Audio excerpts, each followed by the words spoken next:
Okey, jadi hari ini kita akan belajar tentang hari itu kita part 4 kita sudah belajar sampai sini dan kita lihat pada bahagian novel dan mari kita baca soalan tersebut.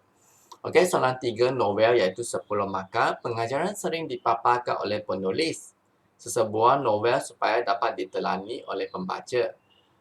Pengajaran disampaikan kepada pembaca melalui pelbagai cara termasuk menerusi watak sampingan. Berdasarkan novel Chot yang telah anda kaji di tingkatan 3, nyatakan satu pengajaran yang dapat dikaitkan dengan setiap watak sampingan yang telah ditetapkan beserta contoh peristiwa yang sesuai. Jadi ini adalah novel Chot. Okey, watak sampingannya ada Mak Sukia, Leha dengan Som. Jadi mungkin kita boleh belajar sedikit tentang novel ini. Okey, jadi jadi kita akan lihat tentang cerita Chot untuk sekejap untuk memahami lebih banyak tentang novel ini. Okey, jadi ini adalah cerita mengenai Chot lah. Jadi mungkin saya boleh terangkan sedikit tentang cerita itu. Jadi Chot ini adalah seekor beruk. Okey, nama untuk seekor beruk. Jadi watak utamanya adalah Alias. Okey, Alias adalah pada suatu hari Alias ada selalu memetik buah kelapa dengan menggunakan beruknya atau monyet lah, iaitu monyet dia Chot.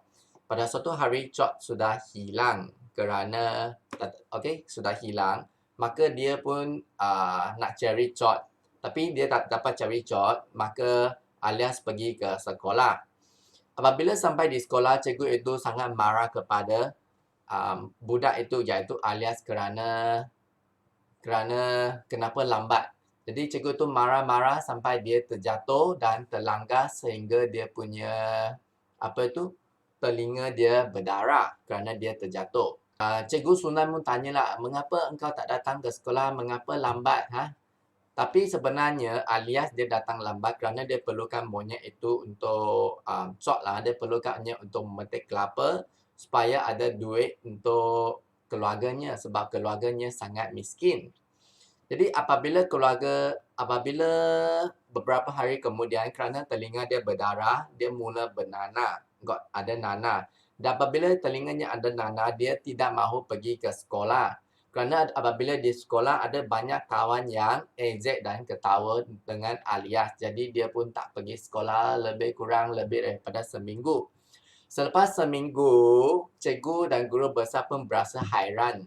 Jadi mereka pun pergi ke rumah Alias untuk melawat Alias. Apabila sampai di rumah Alias, Chot tiba-tiba dia lompat dan besi itu terputus dan Chot mula menggigit cikgunya dan Alias tak tahu nak buat apa sebab monyet itu menggigit gurunya kan. Akhirnya dia membuat keputusan, dia mengambil sebatang besi dan mencucuk Chot. Akhirnya Chot mati. Lepas itu cikgu tu berasa kesian padanya dan cikgu tu dia kata dia akan memberikannya wang untuk belajar sampai ke peringkat universiti. Jadi ini adalah ceritanya. Okey, jadi kita lihat pada soalan. Soalan ni tanya tentang watak sampingan dan pengajaran. Jadi Maksukia. Okey, watak sampingan. Apakah pengajaran daripada Maksukia? Okey, jadi untuk Maksukia, jadi ini kita kena baca lah. Okey, Maksukia iaitu jirannya. Apa yang kita belajar lah, kita perlu prihatin terhadap jiran. Okey, contohnya Maksukia menyediakan makanan tengah hari kepada Ibu Alias iaitu Puan Lela. Okey, jadi untuk Puan Lela kita ada banyak kita yang boleh katakan sebab Lela adalah Ibu Alias, betul tak? Jadi sebagai ibu bapa, kita hendaklah mengajarkan ilmu agama kepada anak. Contohnya, Puan Lela mengajak Alias mengaji di rumahnya. Jadi untuk Som, okey, kita hendaklah tekun menuntut ilmu. Som belajar matematik dan membuat latihan bersama Alias.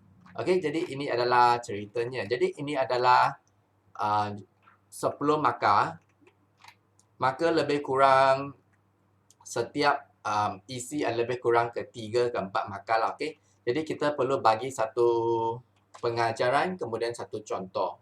Satu pengajaran, satu contoh, pengajaran, contoh, pengajaran dan contoh. Jadi lebih kurang sini 2 markah, 2 markah, 4 markah, 4 markah, 4 markah lah, okey. Okey, jadi ini cara kita membuat soalan ni.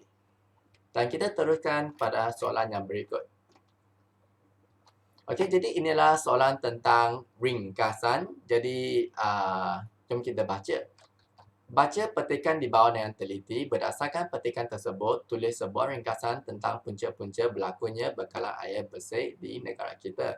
Panjang ringkasan anda tidak melebihi 100 patah perkataan. Anda digalakkan supaya menggunakan ayat sendiri tanpa mengubah maksud asal petikan. Jadi kita lihat apabila kita baca apa yang kita nak tulis tentang ringkasan. Pertama sekali kita adalah tentang punca-punca. Betul tak? Punca-punca. Selalunya dalam karangan ada bagi kepada beberapa ada 3 lah, okay? Selalunya punca-punca, apa lagi? Kesan-kesan atau langkah-langkah. Betul tak? Jadi kita nak tahu apa yang penting. Main point. Benda yang penting adalah punca. Punca. Kurangnya bekalan air bersih. Punca. Why? Kesan-kesan is the effect. And langkah-langkah is how to overcome. Okay? Untuk menyelesaikan masalah ini. Okay. Jadi peringkat pertama. Okey, jadi di sini kita nak baca dan kita nak tahu punca-punca. Jadi kita nak gariskan isi penting. Yang tak penting tak mahu. Sebab tu kita kata ni ringkasan. Summary. Bukan copy paste. Saling semua ini bukan. Kita nak tahu punca-punca saja. Okey, jadi kita lihat.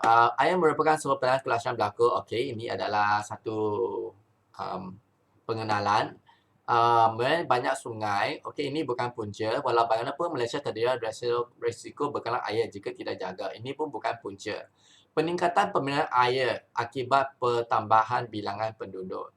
Jadi peningkatan peminat air adalah punca, betul tak? Semakin banyak orang guna lah. Jadi punca guna tak kurangnya air adalah disebabkan pertambahan pengguna. Kemudian krisis air disebabkan oleh sikap pengguna yang sering menggunakan air dengan berlebihan. Betul tak? Orang suka guna air berlebihan. Macam saya lah. Suka baja air. Sebab ambil air, cuci kereta, mandi lama-lama, main air. Okey. Dan kemudian apa ni? Keadaan ini berlaku kerana sikap sebahagian rakyat Malaysia tidak menghargai air melakukan pembajiran. Okey. Jadi sikap rakyat Malaysia ini pun adalah punca. Sikap tidak bertanggungjawab. Semua bekalan air negara juga diciptakan oleh pembangunan yang tidak terancang. Betul tak? Tidak terancang. Pembangunan yang tidak terancang. Maksudnya apabila mereka buat bandar, mereka tak fikir mana nak letak pipe itu. Cara-caranya letak tangki dekat mana tak terancang dengan baik. Jadi ini pun adalah salah satu punca. Hal ini dikatakan demikian kerana aktiviti pembakaran dan perancangan barang tidak diurus dengan baik.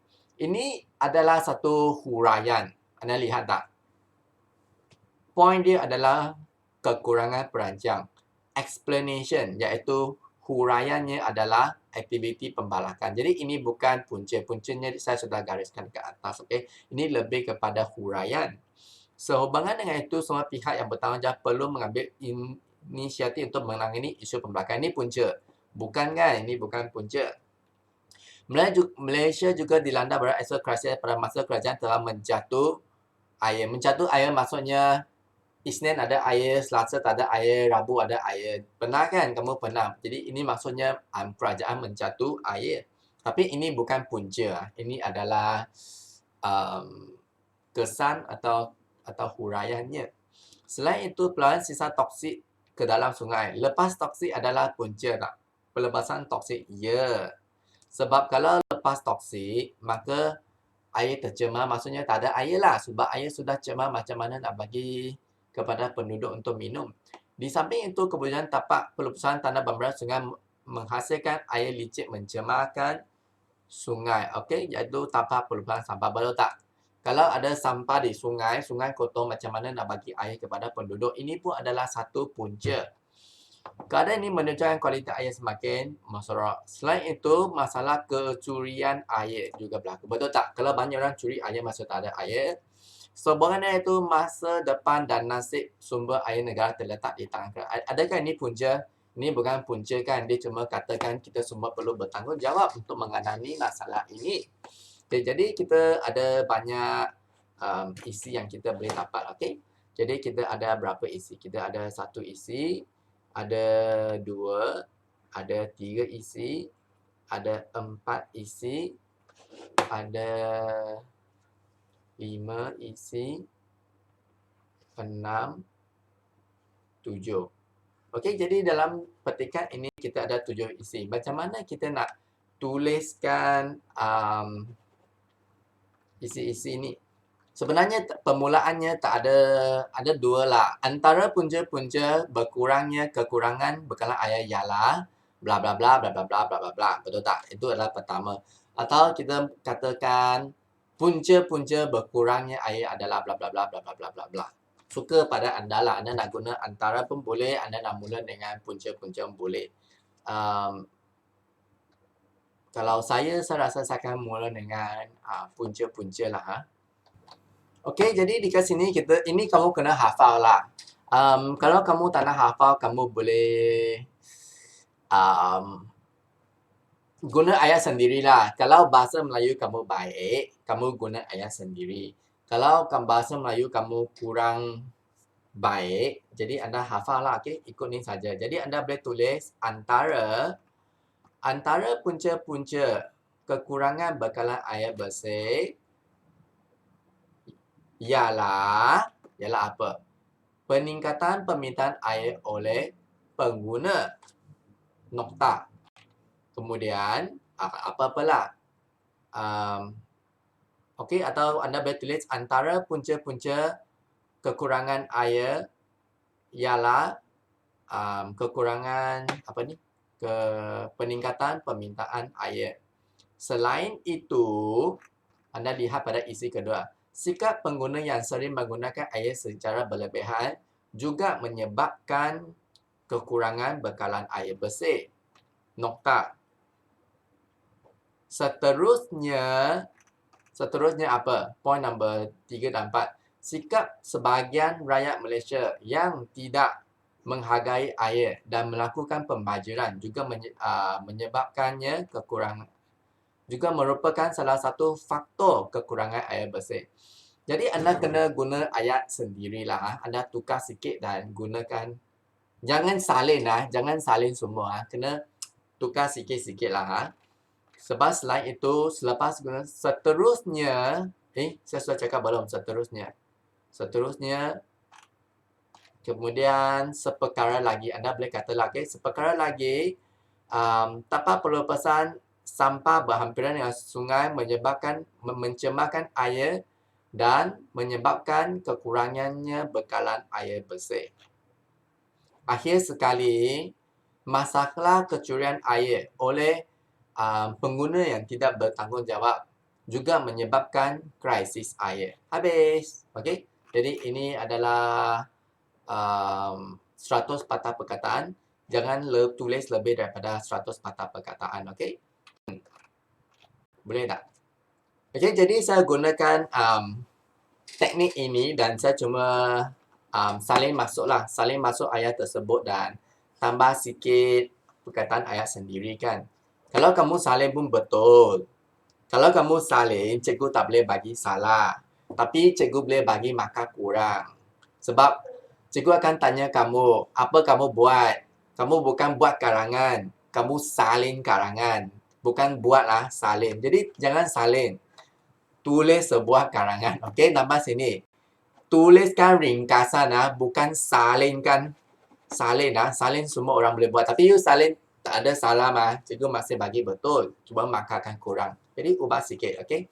Jadi ini adalah tekniknya. Jadi yang tadi saya ajar dan saya tulis kat sini, okey. Antara punca-punca kekurangan air ialah peningkatan air. Ini tadi kita tulis. Selain itu, sikap pengguna sering menggunakan air dan sikap masyarakat adil menghargai air. Seterusnya, pembangunan tidak terancang. Seperkara lagi, pelepasan sisa toksik ke industri sungai-sungai mencemarkan air.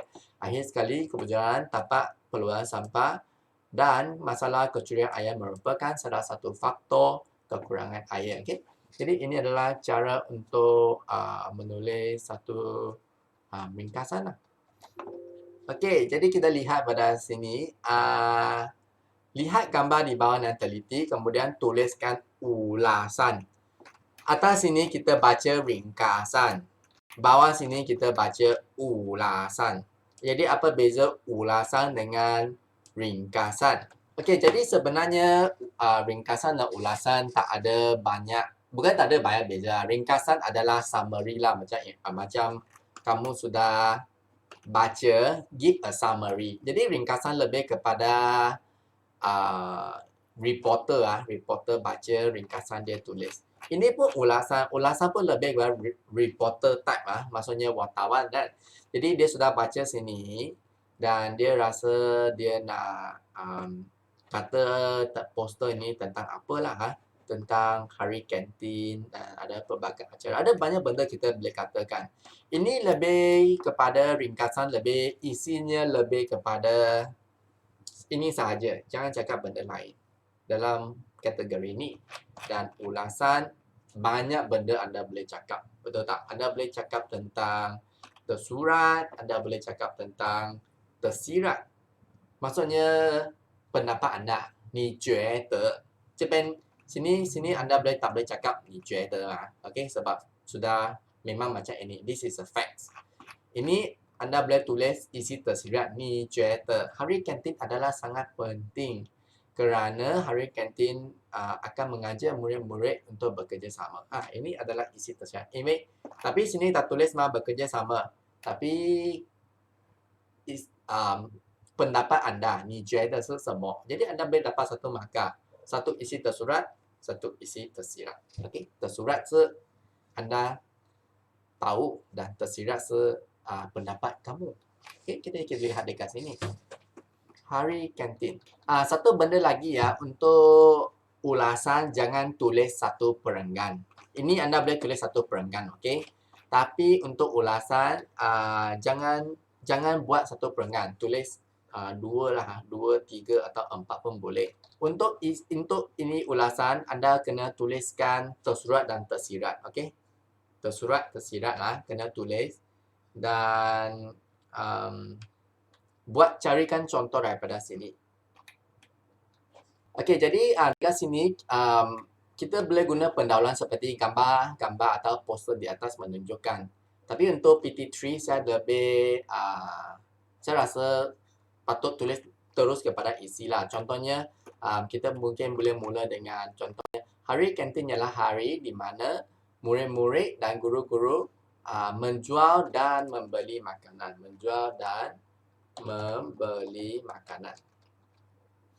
Okey, jadi saya akan ajar sampai sini saja. Untuk video seterusnya, kita akan belajar cara-cara menulis isi tersurat dengan cara-cara menulis isi tersirat. Jadi, jumpa anda pada video seterusnya. Sekian, terima kasih. Bye-bye. Okay.